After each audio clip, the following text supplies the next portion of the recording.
Sistem ni kalau kita tak boleh pakai, tiba-tiba kita nak pakai sistem tu. Kita memang urgent Betul, nak pakai time tu. Tapi tiba-tiba bila klik je, error. So, satu kali boleh lah betul. jadi Bila saya on off the system, dia akan kata, ini sistem awak. Ini sistem awak, awak kena take responsibility apa yang terjadi pada sistem awak. Kalau orang tanya lah dekat luar, application specialist ni dia buat apa? Apa satu satu terma yang kita boleh bagi tahu dekat orang luar.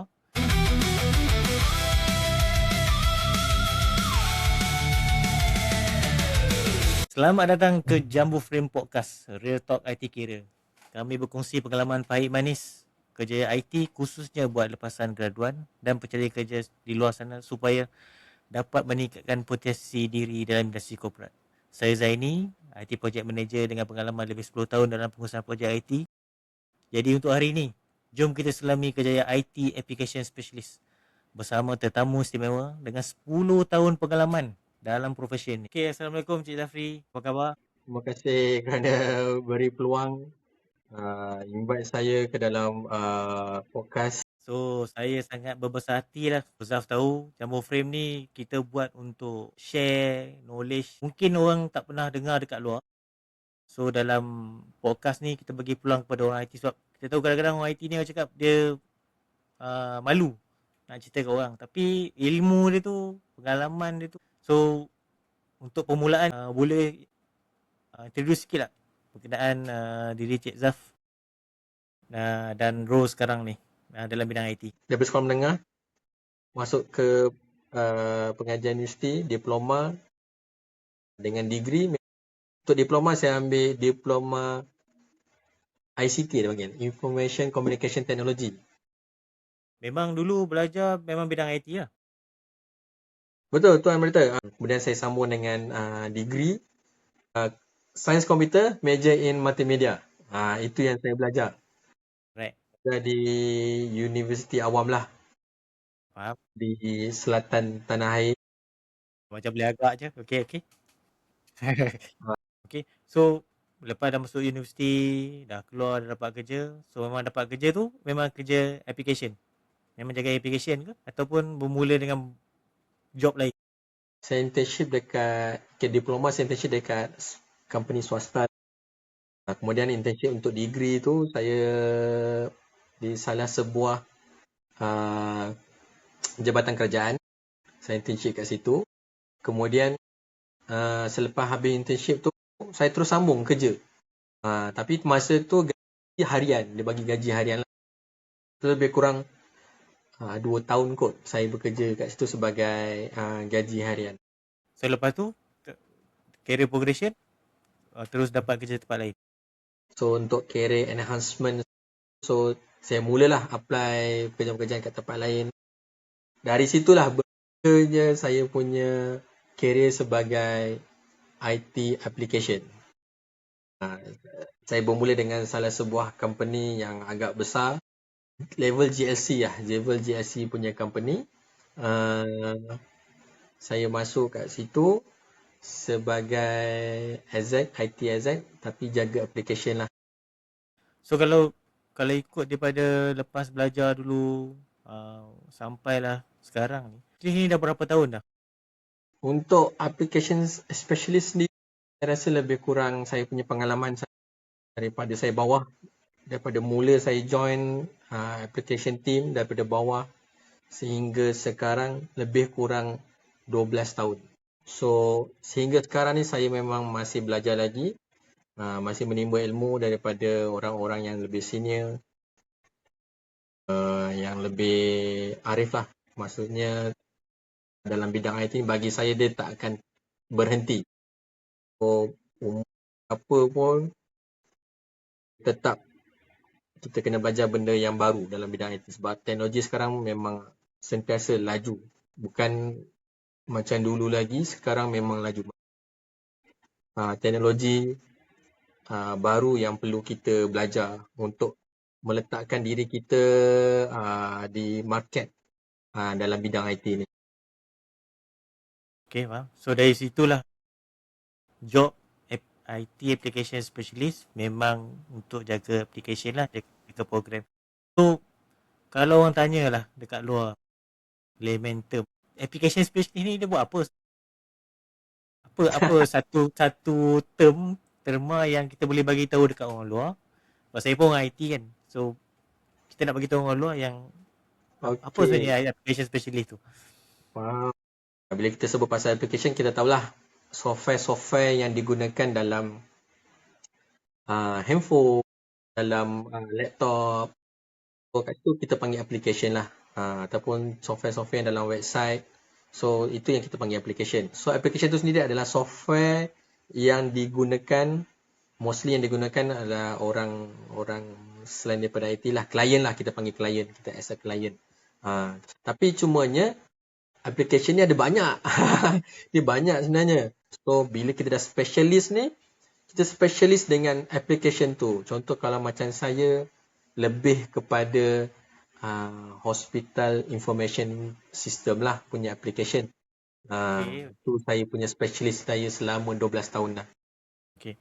So hospital information system yang dijaga saya rasa yang kalau dah hospital information system mestilah user hospital yang akan pakai kan. User hospital, doktor, nurse. Ada juga pakai daripada staff-staff lain. Okay, so application tu masa mula-mula kerja dulu, apa yang paling susah kali sebab segi user requirement ke, troubleshooting ke, database ke? Kalau tanya saya, challenge dia memang banyak. Tapi kalau bila kita bertukar bukan bidang sebenarnya, kita bertukar dia punya environment tu sebenarnya, kita nak kena sesuaikan diri dekat environment tu. Maksudnya bila saya daripada web developer, saya pergi ke application, saya kena familiar dengan application yang nak akan di-develop ataupun yang dah di-develop ataupun nak buat enhancement. So, kita kena jadi orang yang pertama lah yang tahu pasal application. Daripada A sampai Z, daripada login sampai logout. Kita akan jadi rujukan pertama lah daripada kita punya klien. Maksudnya kalau ada isu berkaitan application, memang dia akan refer kepada Zaf lah. Betul, bila dia akan refer kepada saya ataupun tim saya lah, IT application lah. Untuk permulaan saya sebagai IT application, yes, saya buat support IT application lah. Application tu saya buat supporting application lah. So bermaksud kalau klien ataupun user-user kepada application tu ada isu, akhirnya saya first level support lah. Saya akan pick up call ataupun saya akan solve isu dia, tiket dia kalau isu tak besar. Kalau isu besar, biasa kita akan pergi ke second level ataupun third level punya support. Tu pada masa saya mula-mula join tu memang saya first level punya support. Kalau isu user kan, apa isu yang selalu user complain? Yang saya tahu kalau saya pun pakai apps kan, tak boleh nak login lah.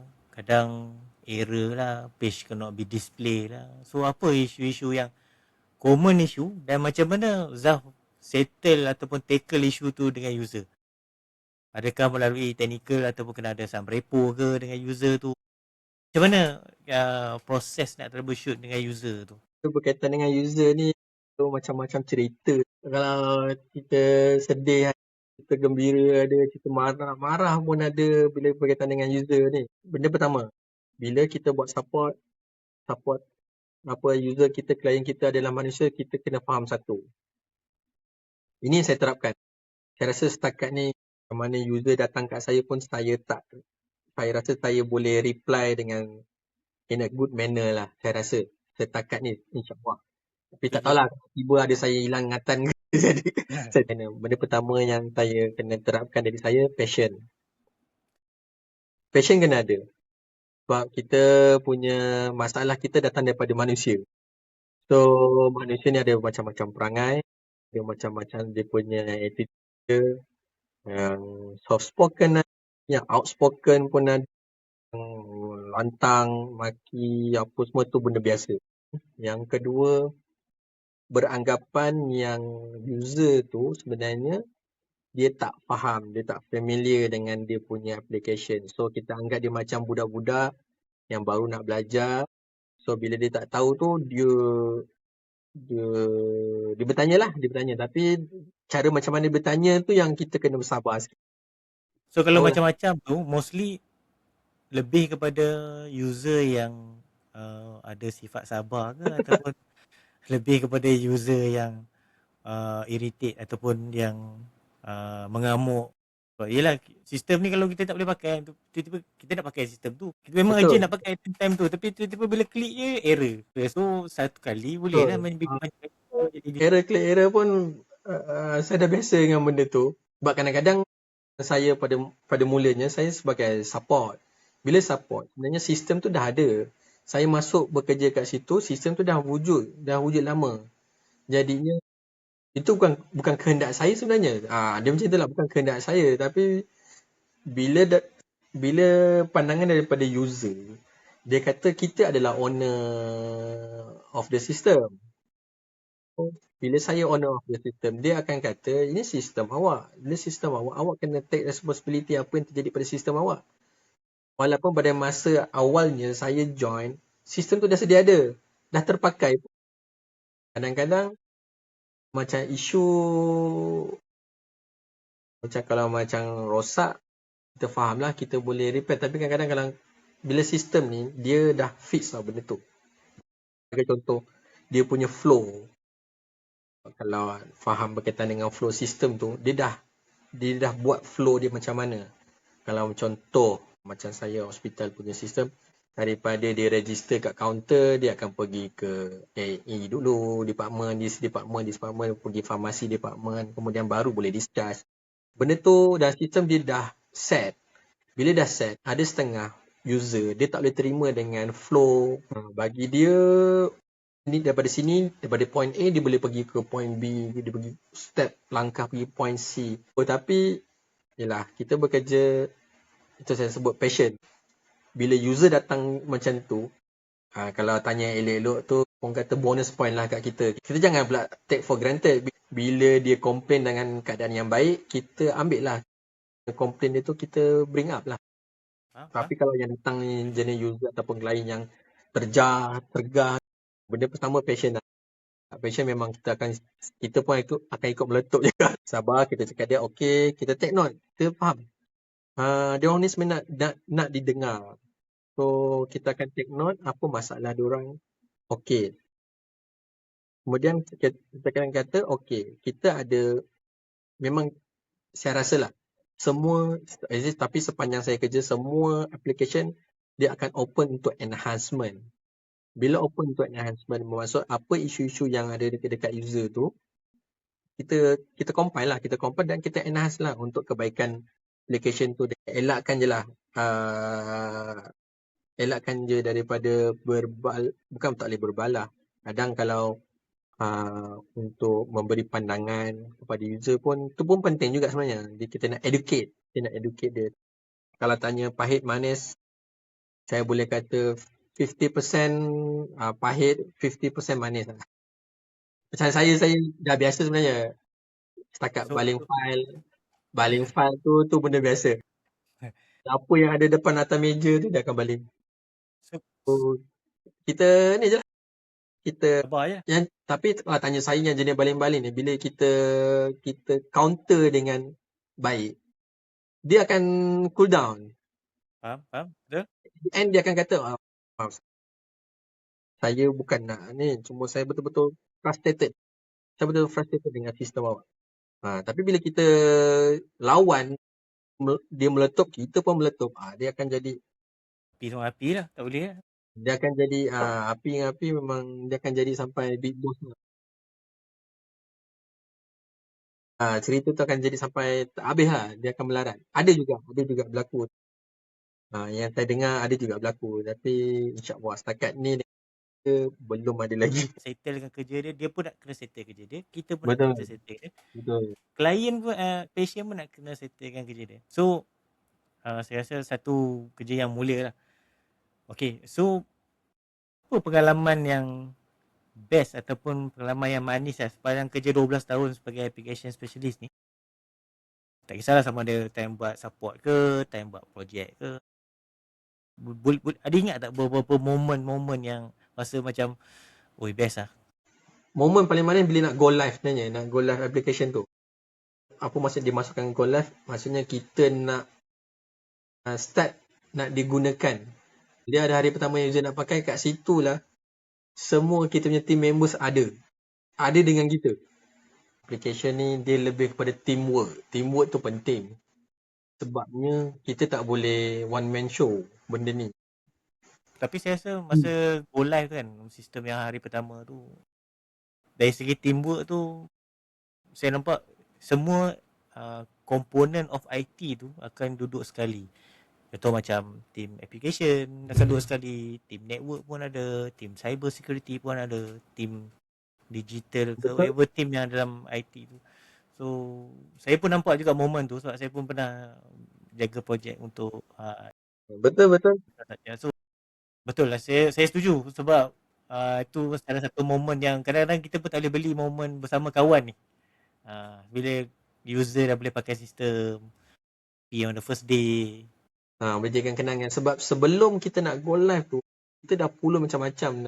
Betul. Kalau setakat tidur tak tidur untuk 2-3 jam sahaja sehari pun itu benda Itulah biasa. orang application, itulah orang IT. Ah, Tidur yang tidak cukup siang malam. Biasanya lagi-lagi seminggu sebelum. Seminggu, 2 minggu sebelum nak go live tu, lagilah memang tak cukup tidur. Itu memang momen. Dan bila dapat live hari pertama, dia macam Penat. berbaloi kita yang tak tidur. Lagi-lagi kalau user kata excellent, thank you very much. The Yeah. system, everything Walaupun is benda tu good. hanya perkataan 2 suku kata je. Thank you. Betul. Bagus. Tahniah, whatever kan. So tapi dia orang cakap boleh menenangkan hati lah. Macam ni lah, macam kita kerja sehari, penat, naik motor, naik kereta, drive, traffic jam semua. Bila sampai rumah je, nak buka pintu, ayah dah balik semua. So, hilang masalah tu. Disebabkan ada orang appreciate kita, ada orang yang apa, yang entertain kita. So, saya dapat rasa benda tu bersama tim-tim IT. So, Betul. betul. So, saya nak tanya lagi. Selain pada kenangan manis tu, apa achievement yang paling tinggi masa jadi application specialist ni?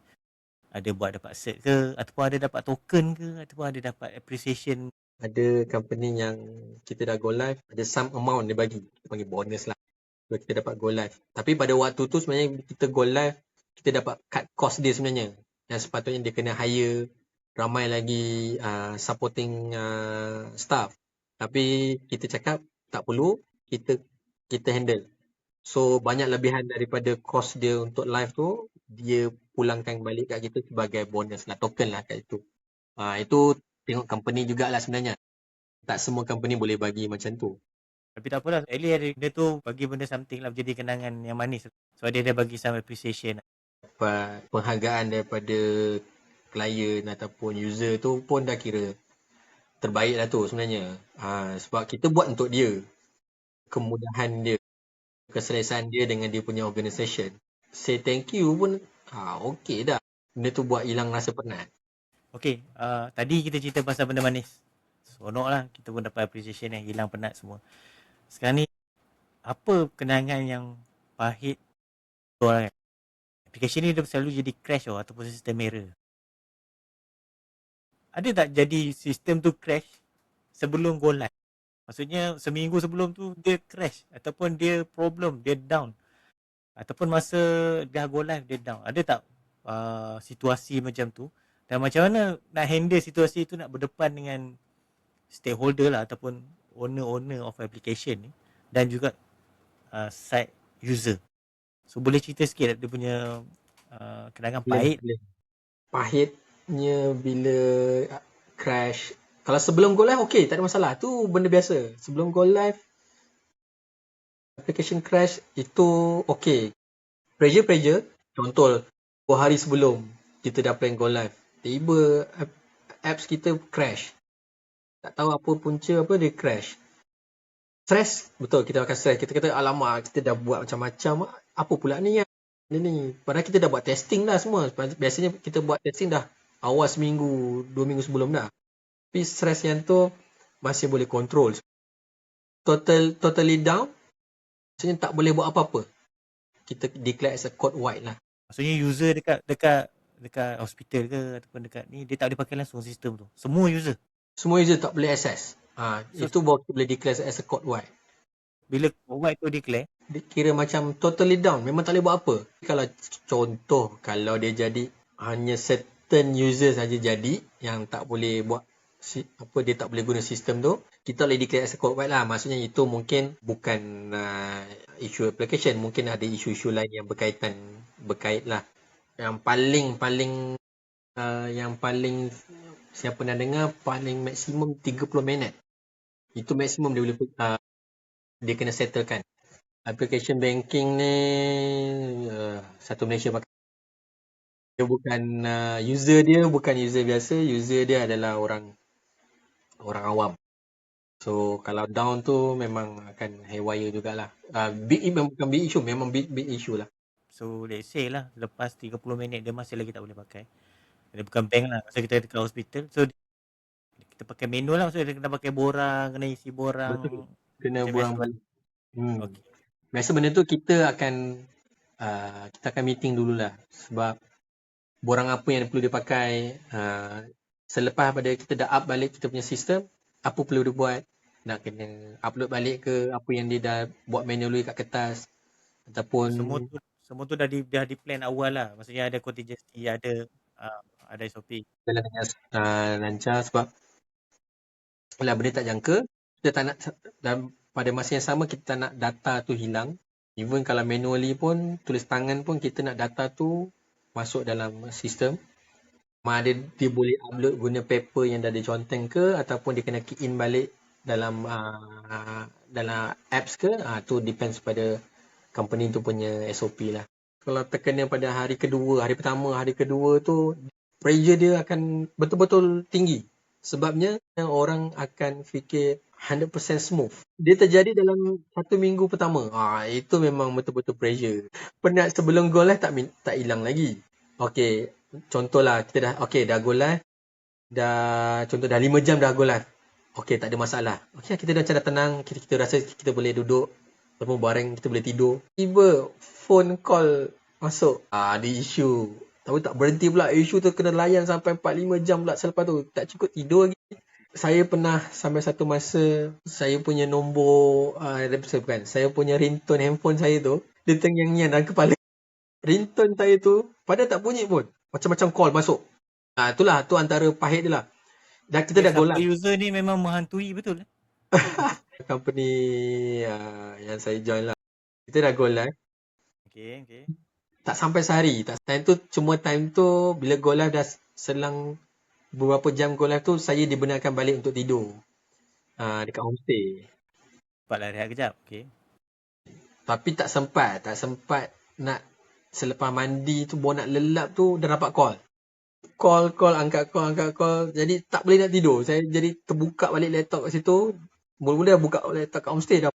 Angkat call, kita solve issue. Tak habis. Bila tak habis, saya rasa macam tak boleh jadi ni. Saya kena pergi on-site.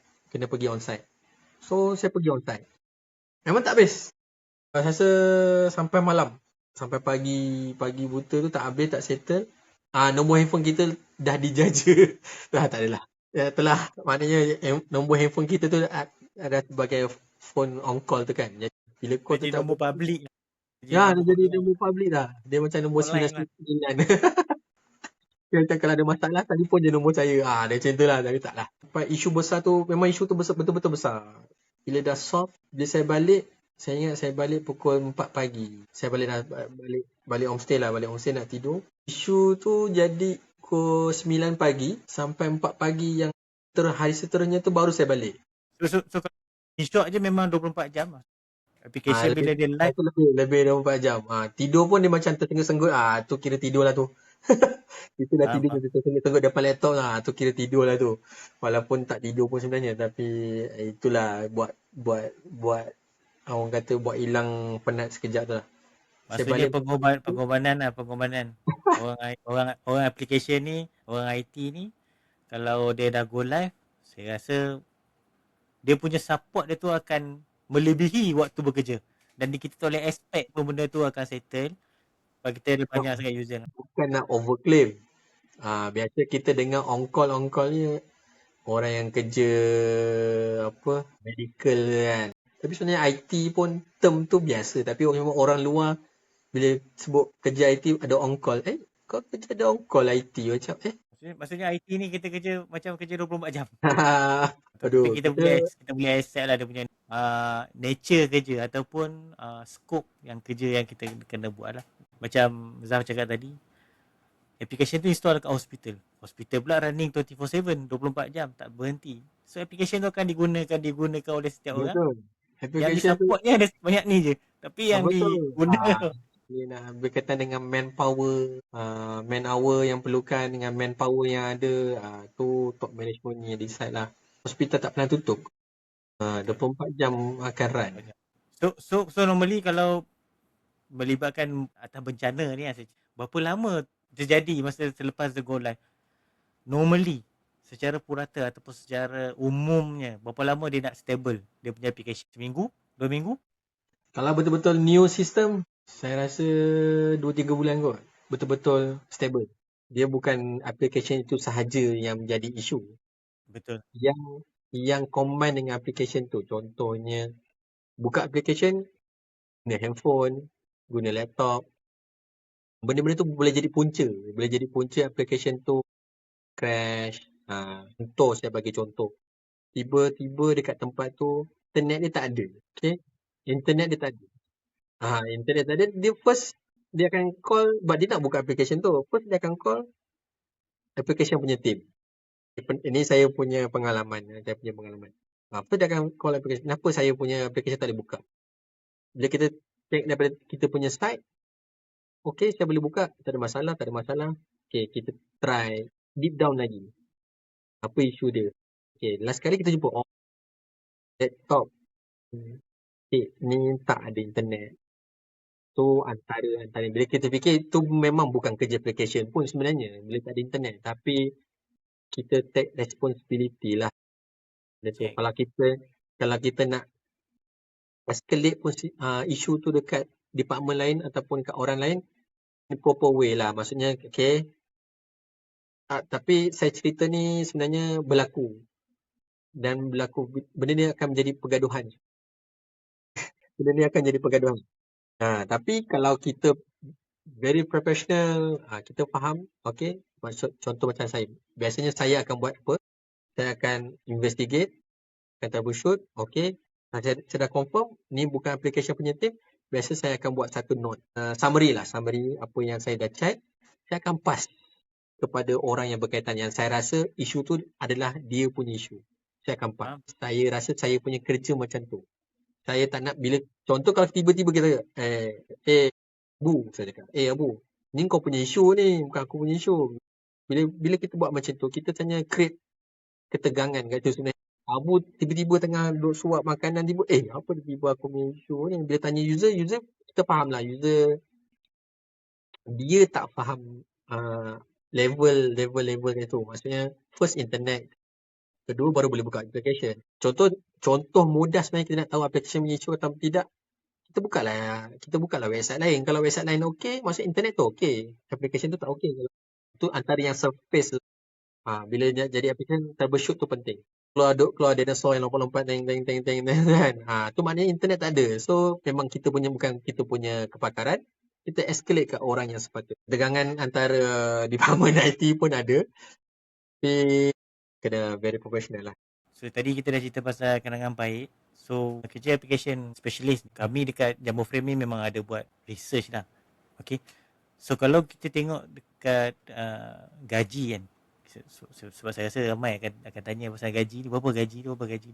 Tapi ini adalah gaji panduan dekat pasaran je lah, bukannya exact gaji atau gaji sebenar yang kita boleh dapat dekat company. So kita disclaimer siap-siap. Gaji ni bergantung pada skop kerja, company, specialist, experience, semua tu lah. So based on reference daripada Jobstreet dan Glassdoor ni. So ini adalah gaji yang kita nampak fresh grad, gaji start dengan 28 sampai 38. Kalau experience sikit, junior, dia boleh dapat dalam 3 lebih ke 4.5. So application specialist yang memang dah well maintain 3 hingga 5 tahun, antara 4,000 hingga 6,000. So untuk lebih 5 tahun, mungkin dah jadi senior specialist lah. So gaji mungkin 6,000 ke 9,000 lebih. So kalau experience, dah lebih 5 tahun, saya rasa dia dah cukup mature lah kot untuk application specialist. So based on salary range ni, apa Zah boleh komen ataupun saya rasa macam saya tak nak cerita pasal gaji. Apa Zah boleh komen berkaitan dengan gaji ni? Adakah gaji ni memang within the market sekarang ni? Kalau saya tengok sini, dia punya data ni, apa yang current market punya lah. Current market. Tapi cumanya, saya pernah kerja beberapa company, dia setengah company dia below market lah. Pada waktu tu, saya walaupun below market, saya boleh stay 3 tahun juga kat situ sebenarnya. Environment kerja pun main peranan. Sebab kadang-kadang kalau gaji tak setinggi macam kawan kita yang dekat company yang good company kan, kita dengar gaji dia besar apa semua. Tapi kalau kita tengok environment kerja kita okey. Setakat saya kerja, Alhamdulillah, saya punya bos-bos saya semua baik-baik. Dulu pernah berada di supervisor yang bagi saya kejam. Saya ditukarkan, dia ada sedikit beberapa konflik yang berlaku dekat department tu. So dia macam ada split sikit lah. So saya ada kawan sebaya saya yang grad sama dengan saya.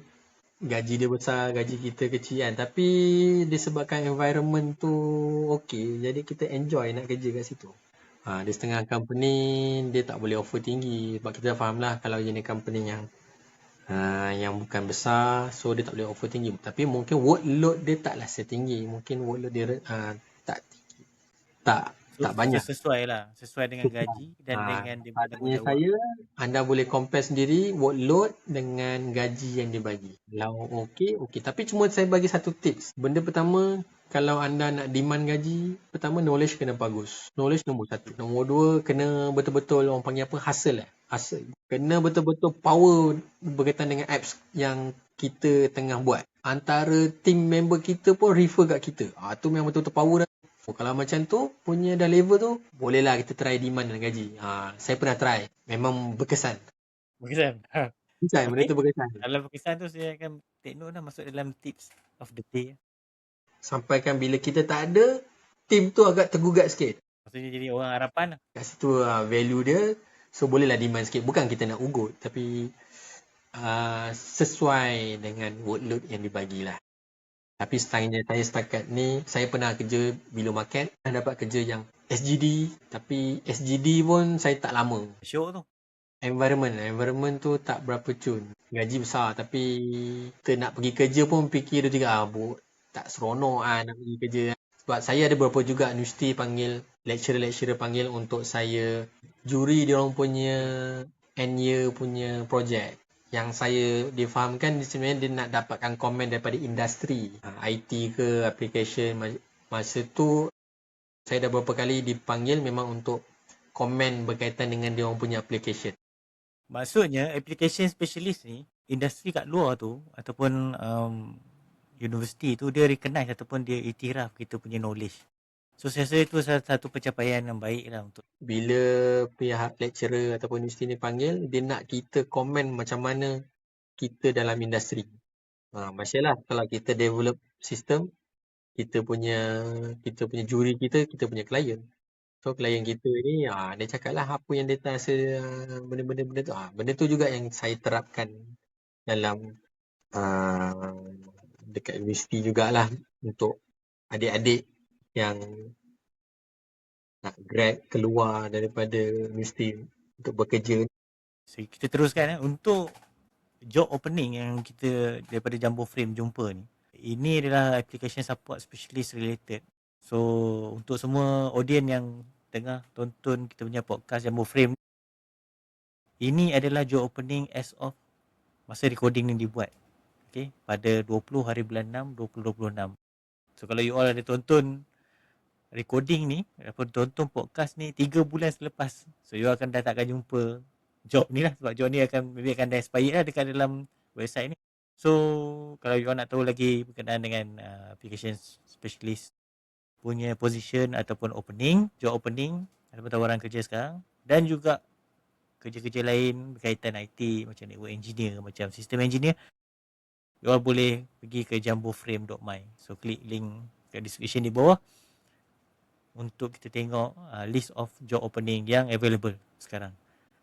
So Cik Zaf, saya nampak untuk application ni semua industri pakai.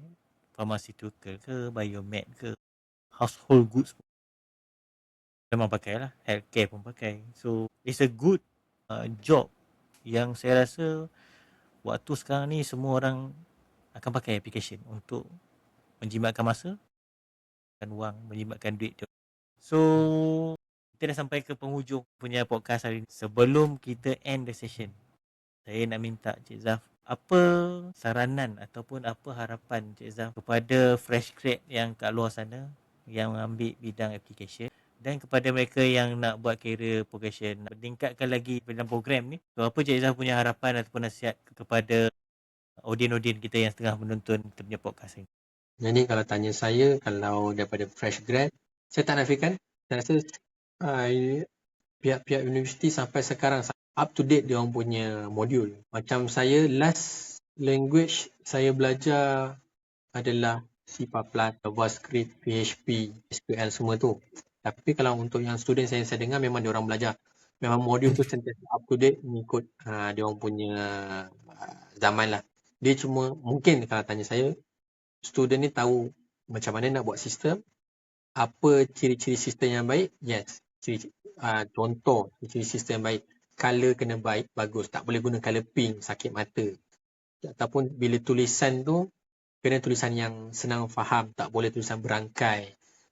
Tulisan tu kena tebal, besar. Contoh kalau kita buat application untuk orang yang berumur ke atas, apa spek-spek application yang kena ada. Saya rasa itu dekat universiti memang belajar lah. Tapi cumanya bila nak masuk dalam industri, kena tahu apa industri nak, nombor satu. Apa company nak.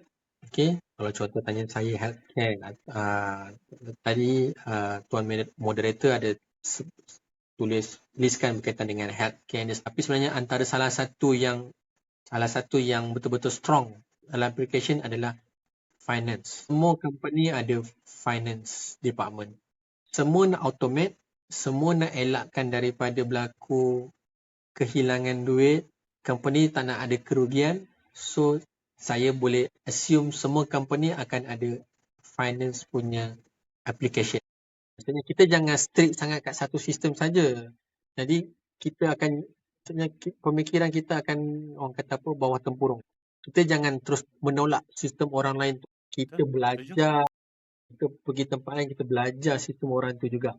Tapi bila kita dah kuasai dia punya workflow, contoh kalau macam healthcare, kita dah kuasai workflow healthcare ni, kita pergi mana-mana pun, kita tak perlu struggle nak belajar daripada bawah. Kita tinggal nak sambung. Tapi ada kelebihan juga bila kita daripada company lain pergi ke company lain. Mungkin company yang kita baru jump, kita baru lompat tu, kekurangan dia daripada sistem kita yang, so kat situ kita boleh jadi, orang kata apa, rujukan. Kita rujukan. Saya silap kita orang ambil idea kita boleh bagi idea, boleh enhance, buat ni sekian-sekian. Wah, orang nampak kita. Dekat situ kita boleh nampak kita punya skill level kita tinggi. Ada setengah orang yang kata, alah, belajar tu tak ada benda pun. Nanti kau masuk bidang kerja, nanti kau baru tahu sebenarnya. Tu betul, tapi tak 100% saya setuju. Kita prepare daripada kita belajar. Dan kita belajar tu, benda yang kita belajar tu, kita relatekan dengan pekerjaan kita. Setuju. Bila kita boleh relate, tak masuk dekat company, kita rasa macam tak tahu langsung. Bila tak tahu langsung tu sebenarnya kita tak ambil tahu pun pasal belajar tu. Kita tak fokus kat belajar tu. Ilmu dia belajar tu ada, tapi sebenarnya kita nak campurkan dengan kita punya pekerjaan, kita combine kat situ, itu nampak lebih baik. Itu betul-betul lebih baik. Sebagai satu pekerjaan IT, tapi sebenarnya sangat membantu orang di bahagian hadapan. So, saya terima kasih banyak Cik Zaf atas perkongsian ni. So, untuk audien Jambu Frame Podcast, kalau korang nak kami interview lagi career lain, so just comment je kat di bawah. Contoh kalau you nak kita interview system engineer ke, network engineer ke, ataupun kalau nak interview cyber security ke, ataupun nak interview lagi application engineer, tak puas nak dengar lagi Cik Zaf, so kita boleh panggil lagi. Jangan lupa subscribe dan share video ni supaya lebih orang faham, ramai lagi orang akan faham. Terima kasih jemput saya. Terima kasih. Jumpa lagi Cik Zaf. Assalamualaikum. Bye. Waalaikumsalam.